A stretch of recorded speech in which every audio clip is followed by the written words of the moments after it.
Bismillahirrahmanirrahim. Assalamualaikum warahmatullahi wabarakatuh. Salam sejahtera bagi kita semua. Welcome back to my YouTube channel. Pada kesempatan kali ini kita akan membahas tentang manajemen data, di mana di manajemen data itu banyak sekali yang harus kita ketahui dan harus kita bahas. Salah satunya di sini saya akan membahas tentang explore, rasio, chi-square, dan Weyl-Antrop. Tanpa berlama-lama, mari kita saja langsung ke tutorialnya. Nah, pertama-tama pastikan kita harus sudah mempunyai aplikasinya.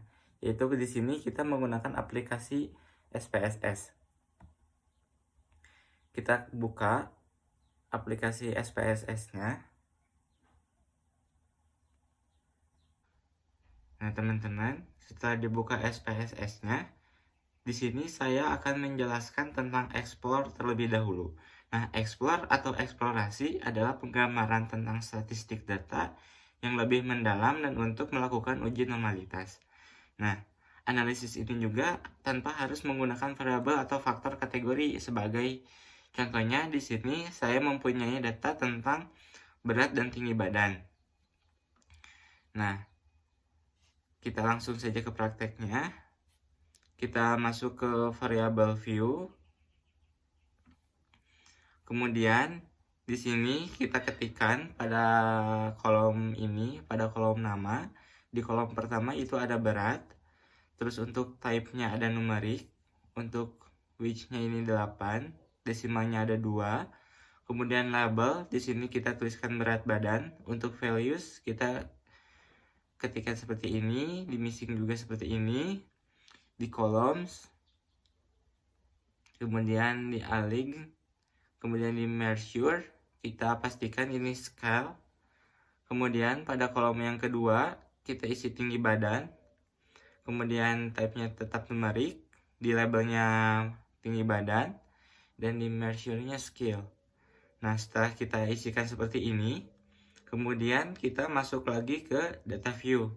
Nah, kemudian kita isikan data yang telah kita peroleh, data berat badan dan data tinggi badan.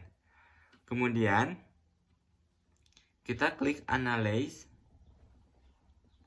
kemudian kita pilih descriptive statistik, kemudian kita pilih explore. Nah, kemudian masukkan data berat badan ke dalam dependent list. Kemudian data tinggi badan juga masukkan kepada data dependent list. Selanjutnya kita klik tab plots.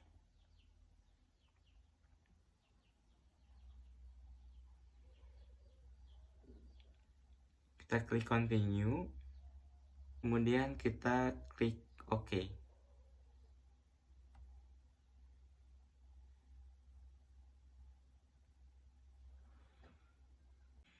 Nah, di sini sudah ada datanya ya teman-teman, hasil dari explore. Nah, di sini ada proses cross parsing summary, yaitu data tinggi dan berat badannya. Untuk validation-nya di sini ada n itu 20 dan persennya itu ada 100%. Untuk missing-nya 0%. Dan untuk totalnya itu 100%. Jadi valid ya, bisa dikatakan valid. Nah, di sini ada juga deskriptifnya, yaitu untuk tinggi dan berat badan. Di sini ada min, median, dan rank-nya. Kemudian di tinggi badan juga ada sama, min, median, sama rank. Nah, kemudian di sini ada data berat badan menurut stem level, frekuensinya, dan stem and lift-nya. Di sini juga ada ya teman-teman. Jadi ini hasil dari explore yang sudah tadi kita buat. Selanjutnya di sini kita akan membahas tentang rasio. Nah, rasio pada dasarnya itu berfungsi untuk menyediakan ringkasan statistik berupa rasio-rasio, dan rasio juga bisa disebut dengan statistik adalah hasil pembagian dari dua variabel. Nah, dimana salah dari semua variabel adalah data bertipe rasio yang mempunyai nilai positif. Rasio statistik bisa menjelaskan apakah ada kesamaan antara variabel-variabel dengan sebuah grouping variabel. Nah, kita juga di sini saya sudah menyediakan contoh di mana ada data 5 orang responden yang disurvei pada sebuah kesempatan gitu teman-teman. Nah, di sini juga kita yang pertama masuk dulu kepada variabel view. Nah, untuk di sini tinggal disamakan saja dengan yang sudah saya buat. Untuk kolom yang pertama kita isi nama, kolom yang kedua kita isi gender, kolom yang ketiga kita isi gaji, kolom yang keempat itu usia, kemudian kolom yang kelima itu anak, dan yang keenam itu jam kerja. Nah, untuk type-nya bisa disesuaikan dengan yang sudah saya buat seperti ini. Yang lainnya juga bisa disesuaikan. Nah, pada labelnya kita tuliskan gaji per bulan. Nah, di sini kita tuliskan gaji per bulan. Kemudian pada kolomnya kita sesuaikan dengan yang sudah saya buat. Kemudian di measure pada nama dan gender kita pilih nominal. Nah, setelah semuanya diisikan seperti ini, kita balik lagi ke data view.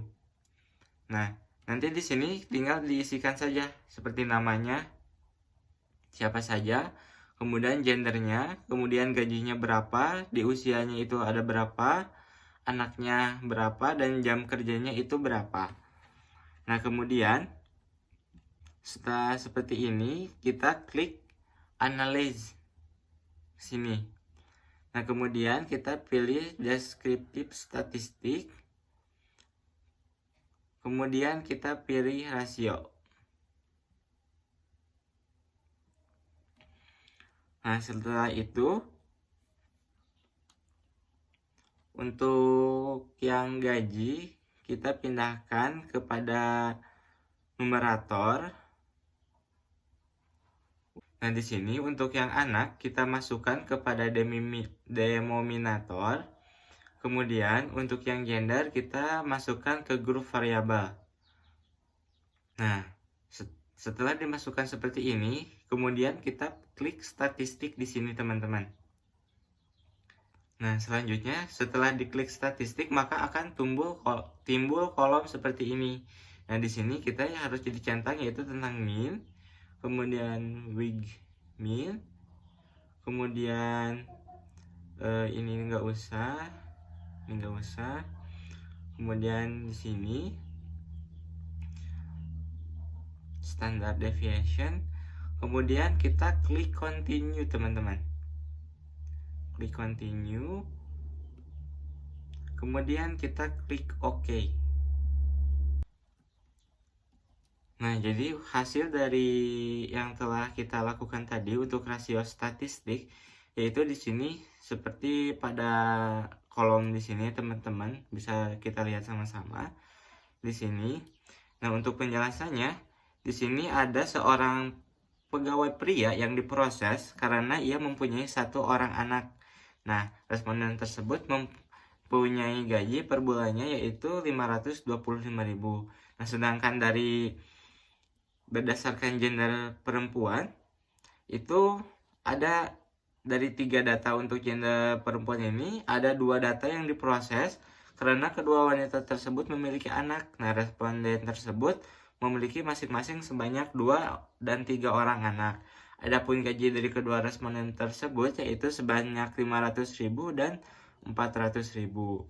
Nah, mungkin untuk penjelasan rasio seperti itu teman-teman. Kita lanjut ke penjelasan selanjutnya yaitu tentang chi-square. Nah, untuk chi-square sendiri yaitu adalah sebuah alat untuk menggambarkan tentang data yang berbentuk kolom dan baris, serta menganalisis hubungan antara baris dengan kolom dengan analisis statistik dengan menggunakan chi-square, atau bisa menggunakan correlation, kontingensi, lambda, eta, kappa, dan lain sebagainya. Nah, sebagai contoh kasus, di sini saya juga sudah menyiapkan tentang analisis cross-type dengan menggunakan data nominal. Nah, di sini. Jadi ada jenis kelamin dan data pendidikan. Untuk langkah awalnya sama seperti penggunaan yang sebelumnya. Kita masuk dulu ke variable view. kita klik. Nah, kemudian di sini pada kolom name, pada kolom yang pertama kita isikan jenis kelamin terlebih dahulu. Kemudian pada type-nya itu numerik dan kesininya bisa disesuaikan. Pada labelnya kita kita tuliskan jenis kelamin. Nah, untuk values-nya ini saya menggunakan seperti ini. Untuk 1.00 itu laki-laki dan 2.00 itu perempuan. Kemudian di sininya pada kolomnya itu 6, kemudian pada measure-nya itu kita isikan nominal. Nah, pada kolom yang kedua kita isikan di sini pada name-nya itu pendidikan. Kemudian pada type-nya itu numerik. Pada labelnya kita tuliskan lagi pendidikan. Nah, untuk di values-nya kita tuliskan seperti ini. Jadi di sini 1.00 itu SMP, 2.00 itu SMA, dan 3.00 itu perguruan tinggi. Nah, kemudian pada measures-nya kita isikan juga nominal. Nah, setelah datanya semua seperti ini, kita kembali lagi kepada data view. Nah, di sini kan saya sudah menyediakan nih yang untuk jenis 1.00 berarti itu laki-laki dan 2.00 itu perempuan. Dan untuk pendidikannya yang 3 kan tadi sudah dijelaskannya, yang 3 itu perguruan tinggi, yang 2 itu sekolah menengah atas atau SMA, dan yang 1 ini sekolah menengah pertama atau SMP gitu teman-teman. Nah, selanjutnya jika sudah ada contoh datanya, kemudian kita klik analyze. Kemudian kita pilih deskriptif statistik. Kemudian kita pilih scroll tab. Nah, seperti ini. Kemudian untuk jenis kelamin kita pindahkan ke row S ke sini, teman-teman. Dan yang untuk pendidikan kita pilihkan ke kolom S ke sini, teman-teman ya. Nah, seperti ini.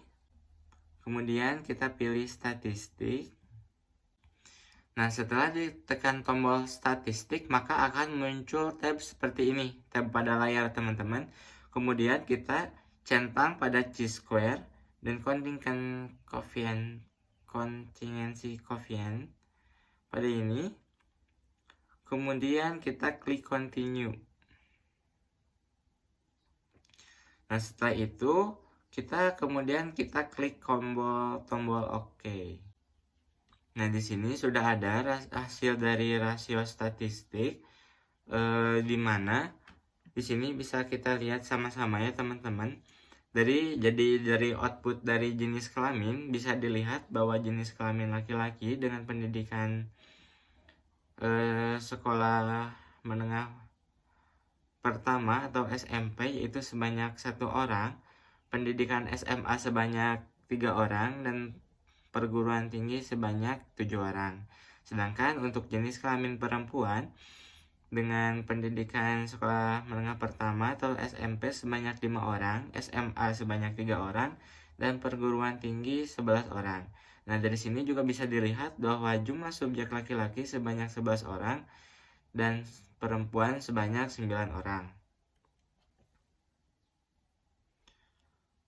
Nah, ini untuk hasilnya teman-teman, bisa dilihat. Baik, untuk selanjutnya kita akan membahas tentang aplikasi WHO Antro. Nah, untuk mengolah data antropometri kita dapat dilakukan dengan cara yang lebih cepat dan dengan cara yang lebih mudah, tentunya dengan menggunakan aplikasi WHO Antro. Nah, aplikasi WHO Antro ini untuk mengukur usia anak 0 sampai 5 tahun. Nah, di dalam WHO Antro sendiri itu terdapat 3 fasilitas gitu. Yang pertama yaitu anthropometry calculator, yang kedua individual assessment, dan yang ketiga nutritional survey.